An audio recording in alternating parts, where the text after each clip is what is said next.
kedves gyerekek! Van egy csoda, a karácsony csodája, amire várunk, és ami teljesedik. De ez a csoda nem színes szadlagokkal átkötött dobozokban rejlik. Nem a feldíszített zöld fenyő alatt találjuk. Ezt a csodát máshogy kell keresnünk, máshogy lehet megtalálni.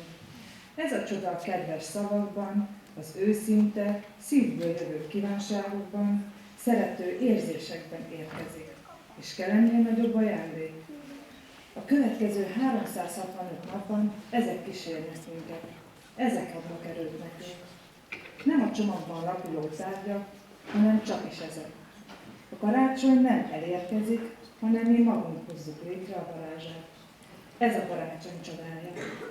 Iskolánk drámás csoportjai, a Csiribiri és a Csicsertő csoport együtt készültek vendégeink számára.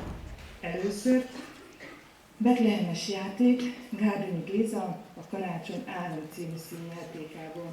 Ezzel szeretnénk tisztelegni a 150 évvel ezelőtt született Gárdonyi Géza előtt is. Ezt követően a Modern Karácsony címmel láthatunk egy darabot. Karácsony ünnepe jó alkalom arra, hogy egy kicsit megálljunk ebben a nagy rohanásban, és újra egymásra találjunk, Isten és ember, ember és ember.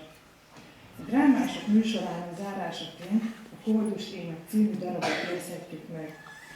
Az énekkar köszöntését hallgathatjuk meg karácsony alkalmából.